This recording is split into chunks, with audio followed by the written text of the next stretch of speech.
So we're gonna climb right on top of this. Wow, it's much dustier than I thought up here. Huh. Okay, so we have a little bit more cleaning to do than we thought.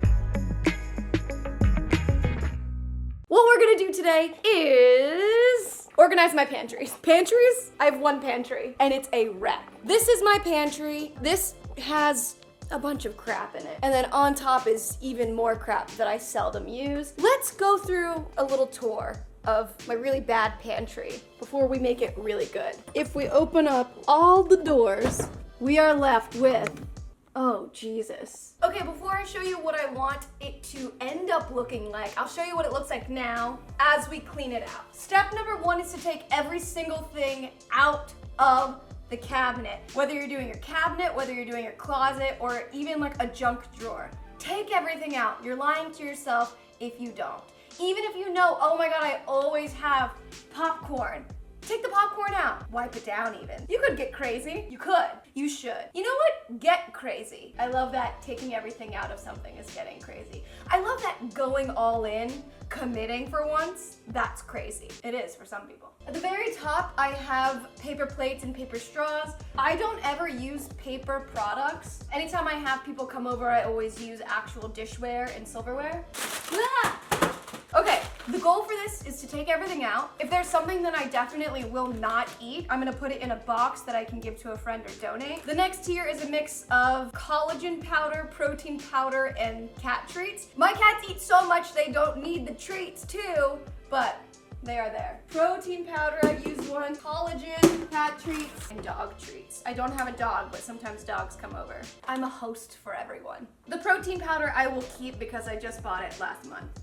Good for 2 more years. That'll collect dust for 2 more years. Next tier, I have hydration and medicine. I gotta start using some of this stuff. I use this when I'm traveling a lot. I put these hydration packs in my water, so I'm gonna keep these. Is it getting too bright again? It's gonna be an issue for all of us involved. What would it be like to not be a perfectionist? That would be so cool! One of these days. Okay, cat food in a cement tray. This could probably be used for something else. That's an issue that I have, is this an issue? It's a very sustainable thing to give something a second life. This was a plant potter, and then I guess I repurposed it into a wet cat food tray. Oh my God, look, this would fit perfectly. Oh my God, it's a protein powder holder now.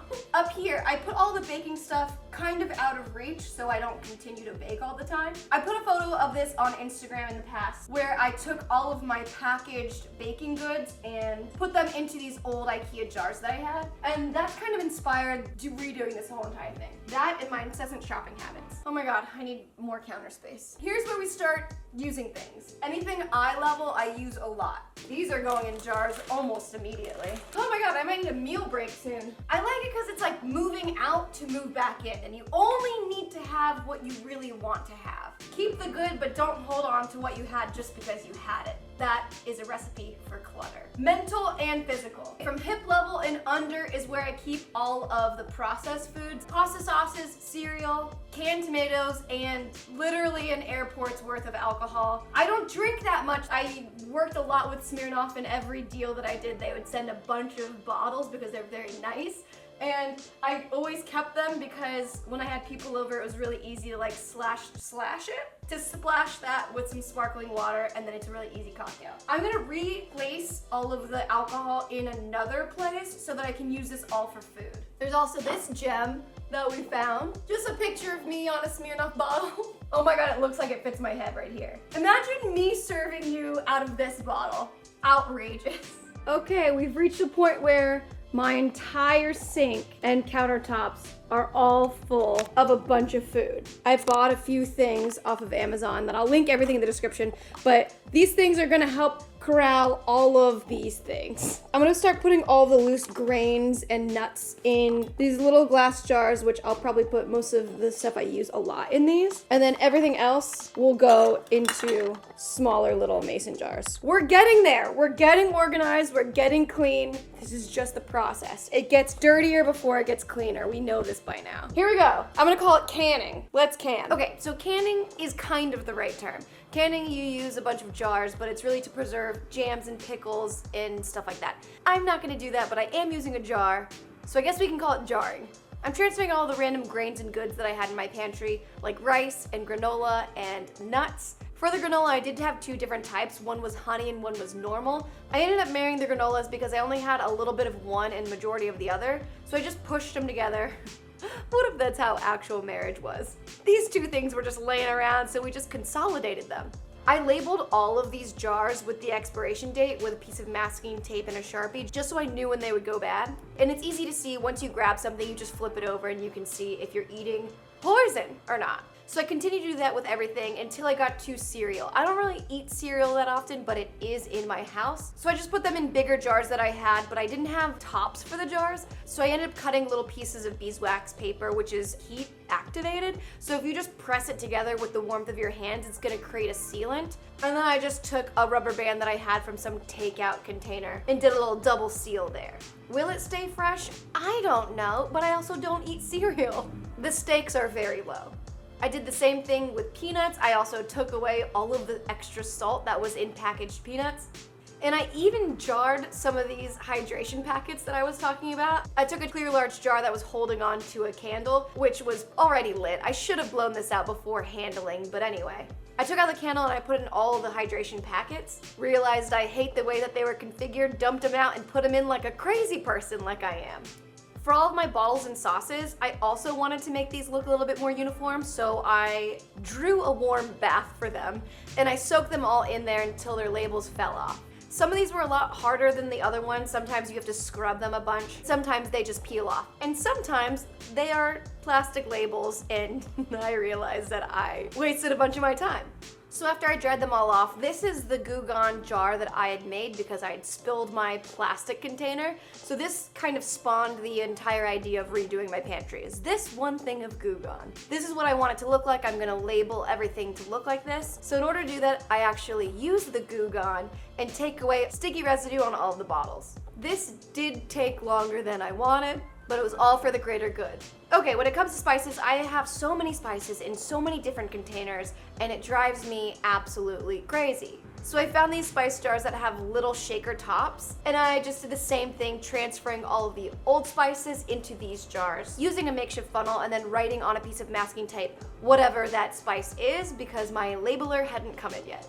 And sometimes I would come across a spice that was already in the same size cylinder, so I ended up just taking off that label, cleaning it up, and then prepping it to be labeled. Huge news, my labeler came in. This is a replacement because my other one broke after like 5 years. This is the Dymo Express Organizer label maker. Only dogs could hear that one, but sometimes dogs need to organize too. So now I'm making a label for basil, and then taking off the old piece of masking tape, adding this embossed label. Beautiful. If the spice has a really long name, I'll break it up into 2 or 3 different lines depending on how long it is. The main goal is that you want to see exactly what it is at first glance without touching anything. Continuing to label these spices until apparently the sun is going down. For smaller spices or pastes, I have yet again another type of jar.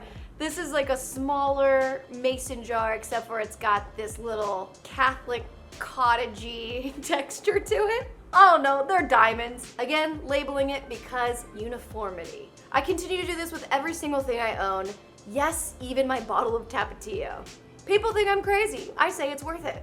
Yes, look at this. Tell me this doesn't look better. It makes me want to use them even more.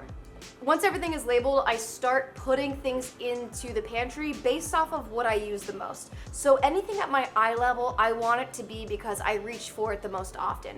Things like couscous, quinoa, and keto pancake mix. These are things I need right up top. I got these 2 wooden spice racks from Target, and I'm doing the same thing. I'm putting the spices that I use the most right in the front and everything that I use a little bit more seldom in the back. For more storage, I found these white little crates. I don't know where, but I will put it in the description. I'm gonna put all my canned goods or baking sprays or extra garlic. Since I don't need them very often, I'm just gonna put them all corralled together just so they're there and available, but they're not screaming at me when I open my pantry. I also found these kind of oblong baskets. I'm gonna use these to hold things like snacks and sweets that I don't reach for often, but when guests are over, it would be nice to have. I'm filling the other with really easy to make stuff like instant soup, instant rice, instant oatmeal, things that people that don't know how to cook or don't have time to cook can eat if I ever had anyone at my house. These 2 crates I found in my bedroom actually, so repurposing these into holding vegetables that I get at the farmer's market that I haven't cooked yet. This is the waiting area. This is yet another basket that I found on Amazon. It's really huge. It's a woven rectangle and super sturdy. This is like the junk drawer of the pantry. I'm gonna put everything that I don't need but might need someday. Things like chicken stock, pasta sauce, protein powder, whatever else doesn't really have a space in the pantry is gonna go in this basket. For the shelves above eye level, I got these 2 wire baskets that have an opening in the front. They are stackable. I don't think I'm gonna use them as that, but it is nice to always have the option. In the first one, I'm gonna put all my canned goods that are not on deck to be used. And then the second one, I'm gonna put all of my beautifully relabeled bottles, and that'll go at the very top of the pantry. In finding all of those organizers around the house, I found this little vegetable produce bag. And I actually thought it might be nice if it covered this huge jar of hydration packets. And this is really just for aesthetic purposes. The job has been done by the glass, but I think it looks really nice with this produce bag around it. A little bit more privacy for my hydration. I'm also learning how to make my own homemade all-purpose cleaner using orange peels and vinegar. So I'm having those ferment on the side in a cool, dark place, which is what Google told me to do. For all my baking stuff, I'm putting it the furthest out of reach because I do not bake a lot and I do not want to be compelled to bake a lot. So I'm putting everything just as high as it can go. And oh my God, it looks amazing. Oh my God, I'm obsessed. Oh my God, every level. I am officially one step closer to becoming a walking Pinterest ad. Also, I'm French now, so just full on cut a fringe, red lip, barely any makeup, Steve Jobs outfit, but this is who we are now. What's something I can say in French? Est-ce que vous voulez manger quelque chose? Would you like something to eat? Which is very apropos because I can do anything because I have this. Like, have we seen enough of it? Because I don't think we have. Okay, so it has been a journey, but what I will say is that, laughing because like I kind of did this, you don't need to buy a lot of new stuff. You can if you want to, obviously you can do whatever you want, but actually I didn't. I had a lot of this stuff and I bought some other things in order to create some sort of starter kit so that I don't have to buy so much single-use plastic anymore. So like a lot of these spices that once came in plastic, I've dressed them in a uniform. And now moving forward, I can see how far I have left to go on something like parsley. And then when I'm running low, I can go to a bulk store that can sell me parsley without the packaging and I can just bring this. Really, it's an investment in being a little bit more eco-friendly and eco-conscious. Conscious. And again, some of these things I repurpose. So that's the whole goal of this, is to see what you have, to set the space up to actually be used in the way that you live your life. Why would you have something up eye level if you never use it? Don't put it there just because it's cute. This is the stuff I use the most. This is the stuff I use the least. That's the stuff I use the least. Set up the space for you because you're the only one in your space. I mean, I guess if you have a roommate, but then like talk about what you guys use. Or, fun little thing, this one could be for one person and this could be for another. It's been a long time since I lived with someone. Actually, I live with someone right now. Thanks, Corona. This works for us because it works for me. Wow, I want to be fun to be in a relationship with. Did I give all my disclaimers? I'm not quite sure. I'm sure people rip apart something I said or did, and that's the internet. But mainly, oh my God!